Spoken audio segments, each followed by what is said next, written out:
పార్వతీపురం మన్యం జిల్లాని Vizag regional economic corridor లో include చేయడం జరిగింది అధ్యక్ష.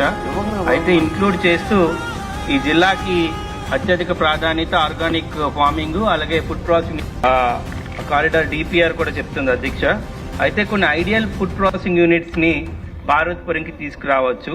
అందులో ముఖ్యంగా palm oil extraction, palm oil refining కూడా చాలా అద్భుతంగా అక్కడ నడుస్తుంది అధ్యక్ష. ఎందుకంటే ఇప్పుడు ఎక్కువగా పామ్ ఆయిల్ పైన మా రైతులందరూ ప్రత్యేకమైన శ్రద్ధ పెట్టున్నారు.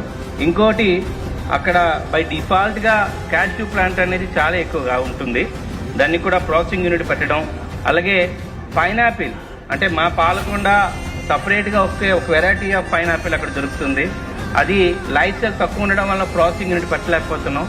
అక్కడ ఉండే వాతావరణానికి పైనాపిల్ చాలా అద్భుతంగా పండుతుంది. ఇంకొకటి ఆ ఊరికి వరమనే చెప్పాలి పసుపు. ఎందుకంటే అక్కడ ఒక మంచి వెరైటీతో తక్కువ పెట్టుబడితో ఎక్కువగా పసుపు పండించడం జరుగుతుంది. ఆ పసుపుకి సరైన వాల్యూ చైన్ యాడ్ చేయగలిగితే అక్కడ ఉండే కుర్కుమిన్ వాల్యూ కూడా 32% ఉంది. అయితే ఇప్పటికీ ఆ మొత్తం పసుపుని తీసుకెళ్తుంది కూడా ఒక ఇన్ఆర్గనైజ్డ్ గా తీసుకెళ్ళడం జరుగుతుంది. అయితే మన ప్రభుత్వం ఈ దేశంలో దాదాపు 25% ఇన్వెస్ట్మెంట్ తీసుకురావడం జరిగింది. ఎవరైతే ఇన్వెస్టర్స్ ఉన్నారో అగ్రికల్చర్ మీద ఫుడ్ ప్రాసెసింగ్ మీద పెట్టేవాళ్ళు పార్వతీపురం అనువైన ప్లేస్ అని ఈ సభ ద్వారా మీ ద్వారా సంబంధిత అధికారులకు చెప్పడం జరుగుతుంది అధ్యక్ష. అయితే ఎఫ్పిఓస్ ఉన్నారు, ఎస్హెచ్జీస్ ఉన్నారు.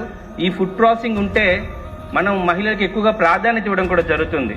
అంటే ముఖ్యంగా దీనివల్ల ఎంపవరింగ్ ఉమెనే లీడ్ చేస్తూ ఈ ప్రాసెసింగ్ యూనిట్ నడిపే అదృష్టాన్ని ఇవ్వాల్సిందిగా సంబంధిత అధికారులకి అలాగే ఇక్కడ ఉన్న సంబంధిత మంత్రివర్యులకు కూడా మీ ద్వారా తెలియజేసుకుంటున్నాను.